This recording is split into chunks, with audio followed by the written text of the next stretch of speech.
खूप डिजिटल तुमचं स्वागत आहे. तुमच्याकडे मी घेऊन आलोय रिअलमीचा 12 प्रो प्लस 5G फोन. त्याचा लाईट मध्ये देखील आपल्याकडे अवेलेबल आहे आणि स्टॉक देखील तुम्ही बघू शकता भरभरून आपण मागवलेला आहे.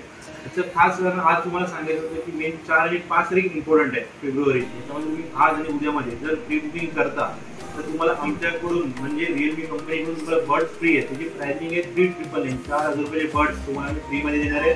त्याची स्टॉक अलॉटमेंट तुम्हाला चालवण्याच्या 6 तारखेपासून आम्ही सोल्ड आउट करायला सुरुवात करणार आहे. तर तुम्ही आज आणि उद्यामध्ये डिजिटल प्री बुकिंग सुरुवात करा. जे खास फीचर्स जर तुम्ही बघायला त्याच्यामध्ये तुम्हाला एक डिस्प्ले भेटतो. प्राइस रेंजची जर गोष्ट आपण करायला त्यांची रेंज चालू आहे 30,000 पासून ते 35,000 पर्यंत. अलग 3 व्हेरियंट तुम्हाला याच्यामध्ये भेटतील. करायला गेलं तर याच्यामध्ये आपल्याला सोनी IMX 890 ची लेन्स आपल्याला याच्यामध्ये भेटते. सेकंडरी फीचर बघायला गेलं स्नॅपड्रॅगन क्वालकॉमचा 7S सेकंड जनचा चिपसेट भेटतो. Plus L display with 120 Hz refresh rate देखील दिलेला आहे तुम्हाला. म्हणजे दोन कलर असे येतात. एक आपण बोलू शकतो क्रीम व्हाईट असा कलर आहे आणि दुसरा एक आपण बोलू शकतो ब्लूइश टाइप कलर आहे. दोन्ही पण दिसायला एकदम प्रीमियम फील देते तुम्हाला. तर 7 तारखेला या डिजिटल तुम्ही प्री बुकिंग करून स्टॉक घेऊन जावा. धन्यवाद. मंडला